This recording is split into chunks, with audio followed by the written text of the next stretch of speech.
जिसके विंध्य गर्जना टाइम्स के सेक्टर में आज हम बात करेंगे 5 सितंबर यानी कल मनाए गए शिक्षक दिवस के बारे में। इस वीडियो में सरस्वतीपुरम जेल मार्ग के प्रधानाचार्य श्री राजेंद्र सिंह गौर जी से हमारे वरिष्ठ संवाददाता अवध बिहारी पांडे जी ने शिक्षक दिवस के मौके पर 7 सवाल पूछे, जिनके जवाब जानने के लिए अंत तक बने रहें अवध बिहारी जी के साथ। तो चलिए शुरू करते हैं। सभी दर्शकों का स्वागत है, अभिनंदन है। और सबसे पहले मैं स्वागत करना चाहता हूँ सम्मानीय श्री राजेंद्र सिंह गौर साहब का, जो आज हमारे इस कार्यक्रम में अपना कीमती समय ये अभिवादन करता हूँ। बहुत बहुत धन्यवाद, आपने हमको इसके लायक समझा। विंध्य गर्जना पेज जो हमारा है, ये समय समय पर हम कोशिश करते रहते हैं कि आप जैसे खास लोगों से खास बातचीत की जाए और हमारे दर्शकों तक, हमारे श्रोताओं तक कुछ विशेष बातें जो चाहिए, जो उनकी इच्छा होती है, श्रोता जो जानना समझना, जो सुनना चाहते हैं, जो देखना चाहते हैं। आज इसी कड़ी में हम आपके सानिध्य में हैं और कुछ बातें आज के संदर्भ में करेंगे। जैसा कि पूरी दुनिया जानती है कि हमारे भारत के द्वितीय राष्ट्रपति, भारत रत्न महामहिम राष्ट्रपति जो रहे राधाकृष्ण, उनकी आज जयंती है और पूरा देश हमारा शिक्षक दिवस के रूप में इसको मनाता है। वो ऐसा पूरा हमारा देश मानता है कि वो सर्वश्रेष्ठ शिक्षक है और इसीलिए उनके जन्मदिन को शिक्षक दिवस के रूप में ही मनाते हैं। मैं आपसे ये जानना चाहता हूँ कि जो ये शिक्षक दिवस है, इसकी जो प्रासंगिकता है, शिक्षक दिवस और समाज में आज के संदर्भों में शिक्षक की प्रासंगिकता क्या है, थोड़ी सी भूमिका स्वरूप में जानना चाहता हूँ कि जो शिक्षक है और ये शिक्षक दिवस है, इस बीच की कड़ी को हम आगे कैसे बढ़ेंगे, इस पर बहुत बहुत धन्यवाद पांडे जी। पहली बात तो मैं आपको धन्यवाद करना चाहूँगा कि आपका जो पेज है विंध्य, आपके पेज में विंध्य के माटी की सुगंध आ रही है और अगर हम विंध्य के हैं तो हमें विंध्य की माटी की सुगंध लोगों तक बिखेरनी चाहिए। यह पेज वास्तव में बहुत अच्छा पेज, आपने जो नाम का चयन किया है निसंदेह बहुत अच्छा नाम है। और हम अब जैसा आपने कहा कि शिक्षक दिवस या शिक्षक और उसकी प्रासंगिकता, तो उसके पहले जब इस विषय में मैं प्रवेश करता हूँ तो मेरे ध्यान में बात आती है कि हम लोग एक श्लोक बोलते हैं और उसमें ईश्वर का स्मरण करते हैं। शिक्षक से तात्पर्य गुरु से, और अगर गुरु, हम शिक्षक की चर्चा चले और गुरु का विषय ना आए तो थोड़ा सा मजा नहीं आता है। तो हम सबसे पहले जहाँ विद्या की देवी सरस्वती जी बैठी हैं उनको नमन करता हूँ। और जैसा आप जानते हैं इस बात को, गुरु ब्रह्मा गुरु विष्णु गुरु देवो महेश्वरा गुरु साक्षात परम ब्रह्म तस्मै श्री गुरुवे नमः। तो हम लोग गुरु को प्रणाम करते हैं। शिक्षक ये कोई आज नहीं है। हम जब शिक्षक की बात करते हैं तो पूरे विश्व में शिक्षक दिवस मनाया जाता है, 5 अक्टूबर को मनाया जाता है, लेकिन सर्वपल्ली राधाकृष्णन जी के जन्मदिन जो 5 सितंबर 1888 को हुआ, उसको लेकर के जब आप इस चीज को जानते हैं कि शिक्षक दिवस जब हम मनाने के लिए, जब 1962 में उपराष्ट्रपति से या राष्ट्रपति बनते हैं, क्योंकि देश स्वतंत्र भारत के प्रथम राष्ट्रपति डॉक्टर राजेंद्र प्रसाद जी थे। तो राजेंद्र प्रसाद जी के बाद जब ये प्रथम राष्ट्रपति बने उपराष्ट्रपति से, तो इनके कुछ छात्रों ने ऐसा, उनके प्रति जो छात्रों का स्नेह था, उस स्नेह के कारण इनके पास जाते हैं और जन्मदिन मनाने के लिए उनसे आग्रह करते हैं कि मैं, उनके मन की कुछ जिज्ञासा थी। एक महान शिक्षाविद जो दार्शनिक रहा हो, दो यूनिवर्सिटियों के कुलपति होने का जिन्हें गौरव प्राप्त हुआ हो, ऐसे शिक्षाविद जो अपना आदर्श स्वामी विवेकानंद को मानते थे। इनके आदर्श, हर किसी का एक आदर्श होता है, तो डॉक्टर सर्वपल्ली राधाकृष्णन के आदर्श स्वामी विवेकानंद थे। वो विवेकानंद जी को आदर्श मान करके अपना कार्य करते थे। किसी ने एक बार पूछा था सर्वपल्ली राधाकृष्णन के बारे में, तो उन्होंने जवाब दिया था कि अगर भारत को जानना है तो सर्वपल्ली राधाकृष्णन को जानना। तमिलनाडु के एक स्थान में इनका जन्म हुआ और वहां से ये ब्राह्मण परिवार में थे। समय की मांग थी, समय था, अंग्रेजी मिशनरियों के स्कूल में इन्होंने शिक्षा प्राप्त की। ये जितने विद्वान अंग्रेजी में थे उतने विद्वान संस्कृत में थे, हिंदी के बारे में तो कुछ कहना नहीं, एक महान दार्शनिक थे। तो जब हम शिक्षक की बात करते हैं, तो जैसा मैं पहले आग्रह कर रहा था आपसे, तो हमारे दिमाग में एक विषय आता है कि आपको ध्यान में होगा कबीर जी का दोहा, गुरु कुम्हार शिष्य कुंभ है, गढ़ गढ़ काढ़े खोड़, अंतर हाथ सहार दे बाहर मारे। ये अगर मैं इनके जीवन को पढ़ता हूं तो मुझे कबीर के कुछ दोहे को चरितार्थ करता हुआ पूरा दिखता है। और छात्र का और शिक्षक का आचार्य, अब मैं चीज और देखी होगी कि अगर शिक्षक के पहले हमारे इतिहास के पढ़ने को पलटिए आप, तो आपको स्मरण आता है कि चंद्रगुप्त, चाणक्य, वहां शिक्षक नहीं आचार्य। आचार्य का तात्पर्य अपने आचरण से शिक्षा देने वाला, अपने आचरण से। आचार्य जैसा करेगा, शिक्षक जैसा करेगा, छोटा सा बालक अनुकरण करता है। उस अनुकरण करने के कारण वह बालक शिक्षक के अनुरूप क्रिया, छोटे छोटे बच्चे थे, जिस प्रकार का शिक्षक एक्शन करेगा छात्र उसका नामकरण कर देगा। तो एक आदर्श शिक्षक जो जीवन को समर्पित करता है बच्चों के लिए, अपने छात्रों के लिए, उस प्रकार का समर्पण राधाकृष्णन जी का था।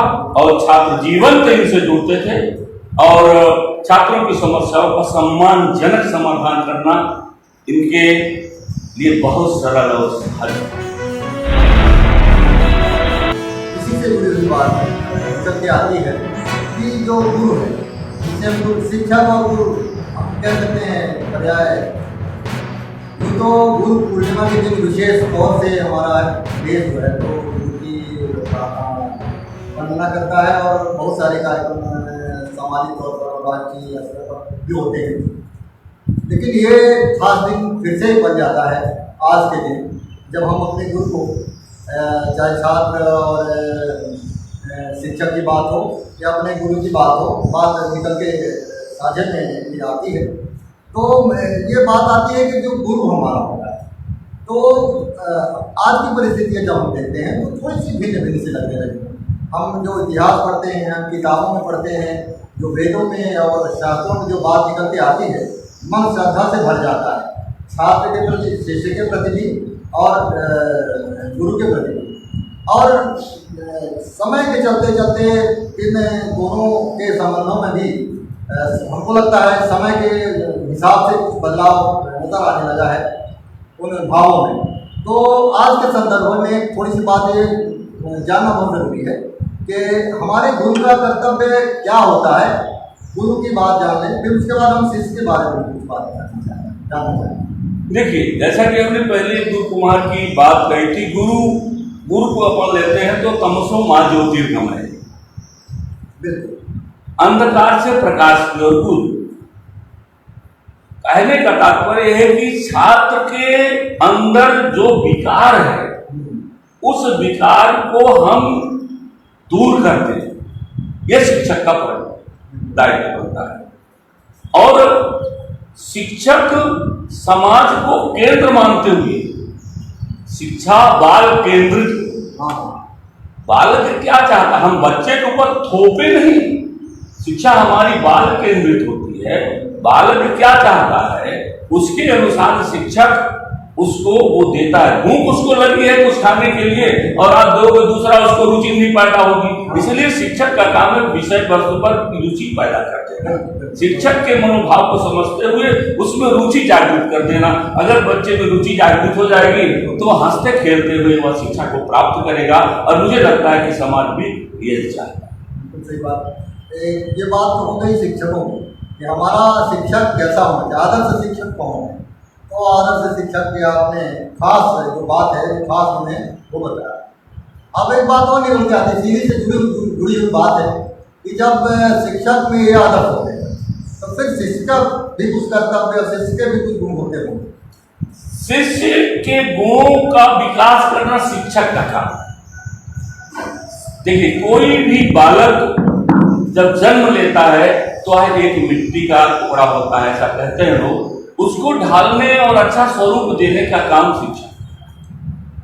जितना अच्छा उसको बना सकिए उतना अच्छा बनाने का तात्पर्य ब्रह्मा ने तो उसको शरीर दिया है, लेकिन उसके दिमाग में जो चीज पूर्ण रूपेण घुसी हुई है उस चीज को बाहर निकाल करके समाज के लिए उपयोगी बनाना। वह बालक समाज के लिए हो, इस प्रकार का बालक न हो। वह बालक शिक्षा प्राप्त करने के बाद अच्छे चरित्र का निर्माण करने के बाद अभी क्या चलेगा? नहीं, वह अपने देश के लिए, अपने इस माटी के लिए जिए। इस प्रकार के छात्र का निर्माण अगर शिक्षक करता है तो छात्र, ऐसे कई ऐसे उदाहरण मैं आपको बताना चाहूंगा कि कुछ लोग अपने बच्चों को अच्छा पढ़ा करके और ले जा करके अमेरिका में चला गया, कहीं विदेश में चला गया। पुरानी परंपरा और नए दौर की जो शिक्षा पद्धति है, तो इन सारे इसकी जो अंतराल है, इस पर आज के दौर में इस बात की कितनी आवश्यकता है? बहुत बड़ी आवश्यकता है। जैसा मैं आपसे पहले चर्चा कर रहा था कि हमारी पुरानी शिक्षा पद्धति जो थी वो गुरु और आश्रमों पर आधारित थी। अगर भगवान राम कोशिक जी के यहाँ शिक्षा दीक्षा प्रारंभ करने के लिए उनके पिताजी ने वहाँ पर भेजा, और जैसा आप जानते हैं कि संदीपनी के आश्रम में भगवान कृष्ण ने शिक्षा प्राप्त की। और आगे बढ़ते हैं तो एक ऐसा वर्ग भी जो अभ्यास नहीं गुरु है, उस बीच में भी आपने देखा कौरवों पांडवों की भी शिक्षा को आपने देखा, द्रोणाचार्य जी के आश्रम में जाकर के शिक्षा प्राप्त की। तो ऐसी हमारी पुरानी शिक्षा पद्धति थी जो आश्रमों पर आधारित थी। आज के परिवेश में कहें अगर तो वन टीचर स्कूल, वहां एक ही शिक्षक रहता था, इसको गुरु, कई शिक्षक नहीं रहते थे। और वन टीचर वो ऐसा शिक्षक होता था कि वो पूरी पीएचडी करा देता। यहाँ मेरे मन में एक सवाल आ गया, बात पूरी हो जाए आपकी कि मैं बीच में मेरे मन में भी एक बात बिल्कुल आपने इतनी महत्वपूर्ण आपके माध्यम से मेरे मन में बात आ गई। मैं सोच रहा था कि आज शिक्षक दिवस या जब भी गुरु पूर्णिमा का दिन आता है तो मैं स्वयं भटक जाता हूँ कि मैं क्या करूँ। हमको तो पहले में किसी दूसरे गुरु ने पढ़ाया है और 5वीं में दूसरे ने पढ़ाया है, कक्षा 8वीं में दूसरे ने पढ़ाया है, आज सेकेंडरी में किसी दूसरे ने पढ़ाया है, फिर कॉलेज में दूसरे गुरु ने पढ़ाया है, कितने गुरु। तो मैं असल में किस गुरु की वंदना करूँ? सबका अगर उसको तो ठीक बात है, लोग कहते हैं कि एक गुरु को मानना चाहिए, तो यहाँ में मन भटक सा जाता है कि जब गुरु का विषय आता है तो गुरु का तात्पर्य आपके प्रति आपने अंतर आता। देखिए, विषय का ज्ञान सबसे, हम तो रास्ते में चल रहे हैं, ठेस लगती है और एक पत्थर हमें जागृत कर देता है, हम आंख बंद किए और उसमें नई प्रेरणा आ जाती है, तो भी तो हमारा एक प्रकार से गुरु कर सकते हैं। तो पढ़ाने वाले शिक्षक आपके पास बहुत है, लेकिन उनमें एक आपको ऐसा आदर्श शिक्षक मिला होगा कि जिसने आपकी लाइफ चेंज कर दी, लाइफ चेंजर होगा। तो अगर उसने आपकी एक व्यक्ति ने एक शिक्षक ऐसा मिला आपका लाइफ चेंजर हो गया, आपकी लाइफ बदल दी, वो शिक्षक आपका आदर्श शिक्षक होता है और वो आपको महत्व देता है और आप जीवन तो उसको महत्व देंगे। इसलिए मुझे लगता है कि वो तो ठीक है सब, लेकिन एक विशेष ठीक है, इसलिए विशेष ठीक को लेकर के और आगे का कार्य अपने को करना चाहिए। और जैसा कि आप पहले प्रश्न पर आपने, मुझे लगता है कि थोड़ा सा बीच में एक विषय आ गया था आपका, तो जो आश्रमों का विषय था कि आश्रमों के द्वारा हम जो शिक्षा छात्रों को देते थे वह एक पूर्ण शिक्षा प्राप्त करते थे। कई एक उदाहरण आते हैं उसमें कि शिक्षा जब गुरु शिक्षा माने उसको पूर्ण रूपेण करते हैं परीक्षा भी लेते हैं। एक दृष्टांत आता है कि जागृत के जंगल में जितने जो भी अनुपयोगी पौधा हो उसको लेकर के आप आ जाते हैं। कोई कुछ ले आता है, कोई एक ऐसा छात्र आता है जो एक भी पौधा लेकर नहीं आता, डर के मारे आता है कि मैं जब गुरु जी के पास जाऊंगा मुझे आज आश्रम से निकाल देंगे। लेकिन उसी छात्र को प्रथम देते हैं इसलिए कि कोई ऐसा अक्षर नहीं है जिससे मंत्र न बनाया जाए, और पेड़ नहीं है जिससे औषधि न बनाई जाए। ये स्थिति तो उसकी हुई जो खाली हाथ होगा वो तो बहुत बहुत खा के चले आए। तो कितने लोगों को शिक्षा दे रहा है, गुरु दक्षिणा इस प्रकार की ली जाती थी और वह शिक्षा पूरी होती थी। वर्तमान परिवेश में आप देखिए कि हमारी शिक्षा किस प्रकार की हो गई है। हम पश्चात शिक्षा की ओर दौड़े जा रहे हैं। जो हमारा मूल था हम अपनी माँ को माना करके दूसरे की माँ को हम मान रहे हैं।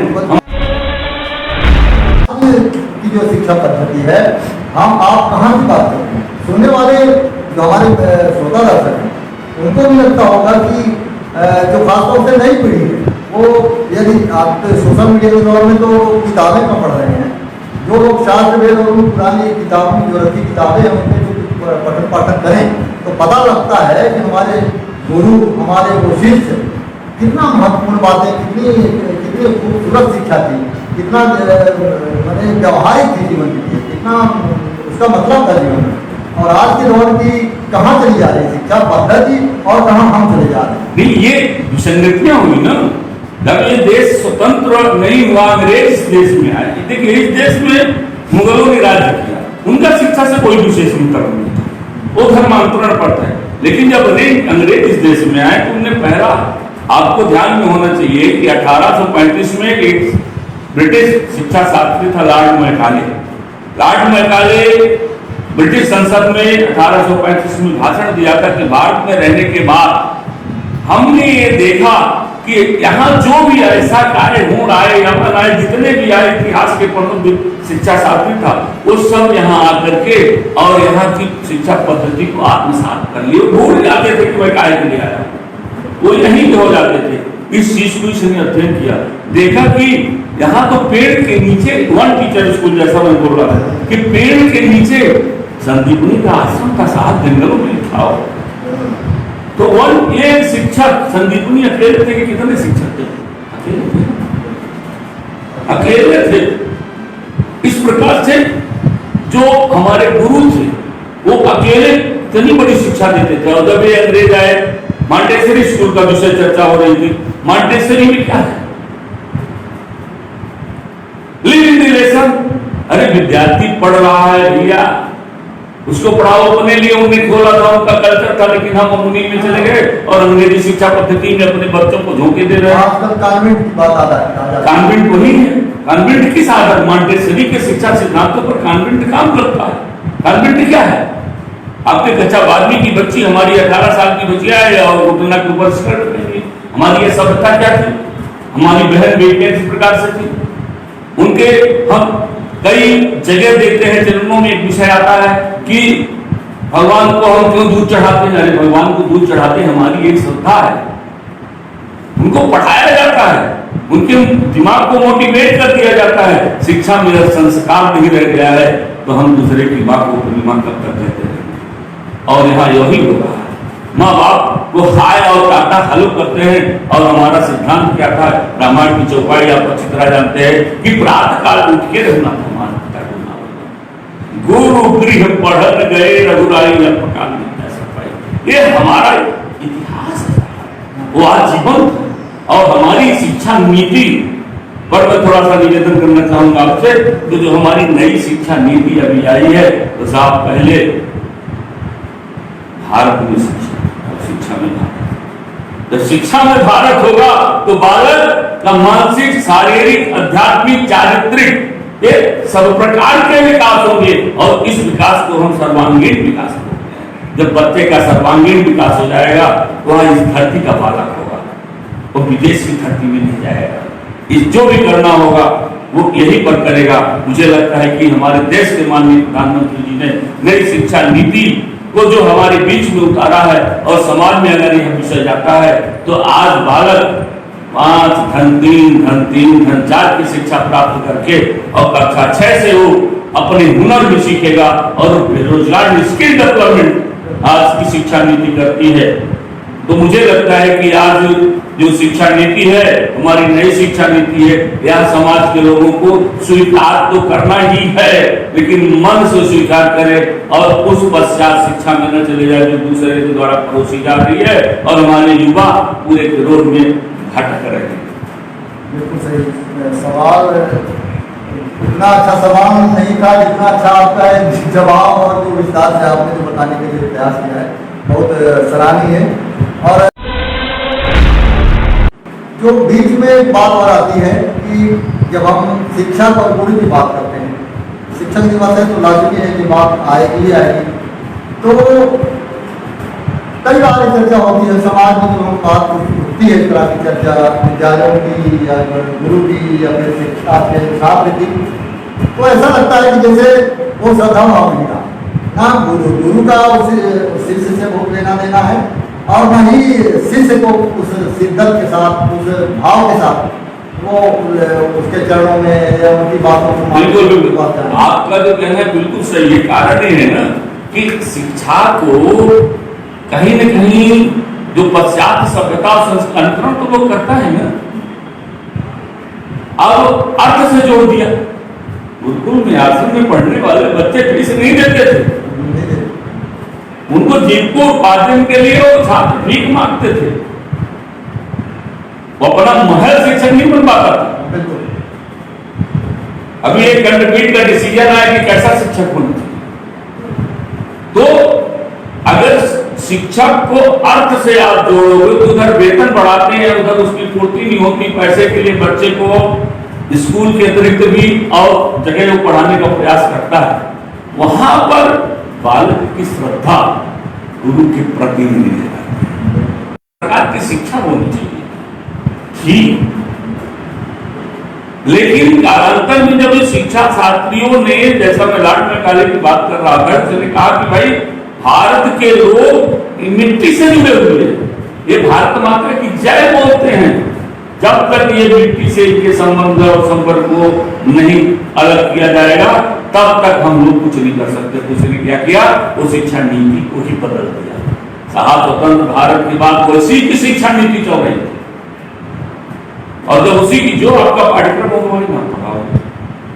इस कारण से बड़ी विसंगतियां बीच में आई हैं और आने वाले समय में मुझे लगता है जो आने वाला समय है और नई शिक्षा नीति जो हमारी आई है, इस नई शिक्षा की नीति के कारण हमारे सभी अभिभावक, हमारे बच्चे, हमारा समाज फिर से वहीं पर खड़ा होगा जहां था।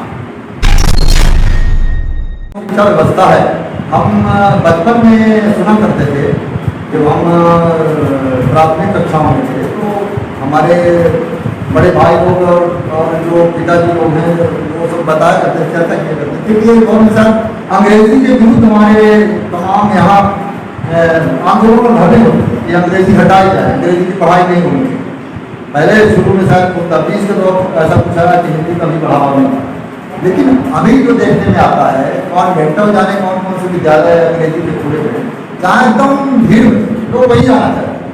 हमारी सांस्कृतिक शिक्षा व्यवस्था जैसे सरस्वती विद्यालय है जो अपने देश में इनका अपना अलग महत्व है, पूरी जमीन से जुड़ी हुई शिक्षा, अपने देश से जुड़ी हुई शिक्षा, अपने देश के लिए शिक्षा जो पद्धति है जो वास्तव में बहुत सटीक और बहुत व्यवहारिक और बहुत हमारे हिंदुस्तान के धर्म व्यवस्था, सारी व्यवस्था, सांस्कृतिक विरासत जो संभल सकती है तो इसी शिक्षा से संभल सकती है।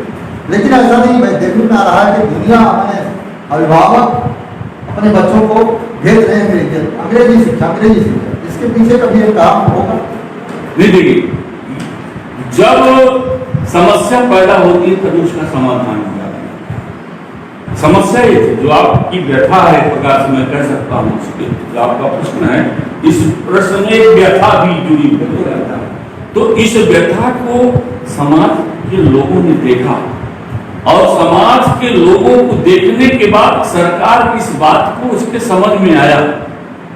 तो जो मैं अभी नई शिक्षा की बात कर रहा था, नई शिक्षा नीति की बात कर रहा था, तो हमारी जो राष्ट्रीय शिक्षा नीति बनी हुई है पूरे राष्ट्र में, तो उसी आधार पर है।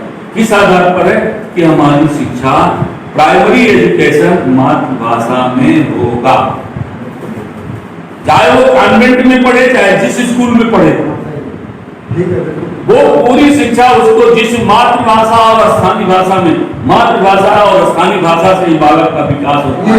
एक छोटे से बच्चे को आप अंग्रेजी बोलोगे, आपके घर का खर्चा नहीं, अंग्रेजी की क्या जरूरत है?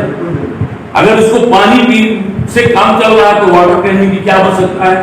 कोई आवश्यकता नहीं है। हमारा बालक पानी ही है, पानी में हमारी संस्कृति है, गंगा जमुना की संस्कृति है, लेकिन वाटर में नहीं है। तो ये शासन ने डिसीजन लिया है और आने वाले समय में आपके मन की जो व्यथा है वो अपने आप दूर हो रही है। और ये जो हल्के फुल्के जो चल रहे हैं ये सब अपने आप बंद हो जाएंगी, बंद होने का समय भी आने वाला है। इसलिए हमारे समाज के लोग बहुत अच्छी नई शिक्षा नीति का अनुसरण करते हुए अपने बच्चों को अच्छे विद्यालय में प्रवेश दिलाएं, जहाँ पर संपूर्ण प्रकार के संसाधन उपलब्ध हो और नई शिक्षा नीति के अनुसार अपना कार्य कर सकें। आखिरी करता हूँ। असल में क्या है कि बहुत सारी बातें जब लेती हैं, जब शिक्षा की बात आती है, अपने बच्चों की बात आती है, अपने गुरुओं की बात आती है, तो बहुत सारी बातें आज के संदर्भ में उठती चली जाती हैं जो लोग समझते हैं शिक्षा के महत्व को। जिनको नहीं है, अपने से मौका नहीं, अपने बच्चों पर ध्यान नहीं है जिनको, तो स्वाभाविक है वो उतना नहीं सोचेंगे। पर समाज के जागरूक लोग जो हैं उनमें चिंता का भाव तो आता है कि हमको कैसी शिक्षा चाहिए और कौन सी मजबूरियाँ जिसकी वजह से हम कहाँ से कहाँ जा रहे हैं। और जहाँ हम आज के पाठ्यक्रम पर थोड़ी सी चर्चा करना चाहते हैं। जो हम पाठ्यक्रम पिछले कई वर्षों से मैंने कहा 2 पीढ़ियाँ पढ़ रही हैं, मैंने कम से कम एक पीढ़ी की तो बात हम कर लें। 50 साल 70 साल पहले की जो पाठ्यक्रम थोड़ा बदलाव है और आज का जो पाठ्यक्रम है हम देखते हैं कि कक्षाओं के पाठ्यक्रम हर साल कुछ बदलाव में देखा जाता है।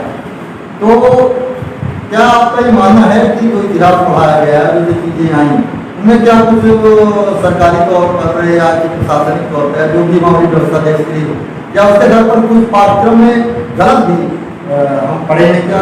बिल्कुल गलत पढ़े। हम अपने पाठ्यक्रम जिस पाठ्यक्रम की आप बात करते हैं वो पूरा पाठ्यक्रम कई ऐसी जगह है, अरे यार अकबर महान, मेरे देश में अकबर महान होगा।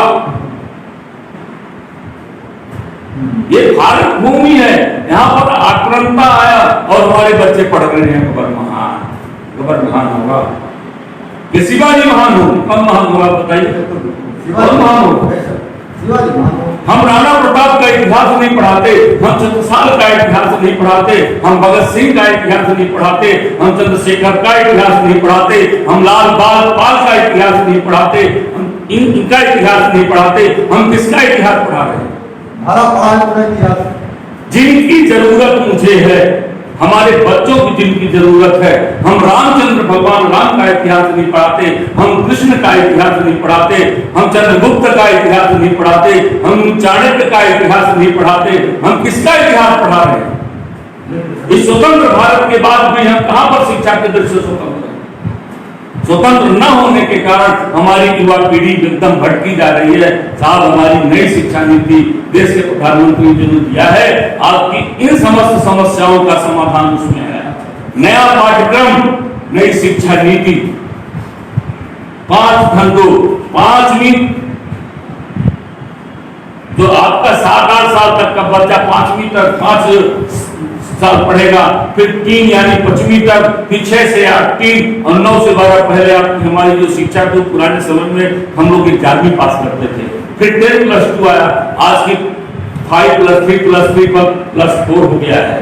और इस +4 से निकलने वाला कॉलेज में भी वह जो चाहेगा वो पढ़ेगा।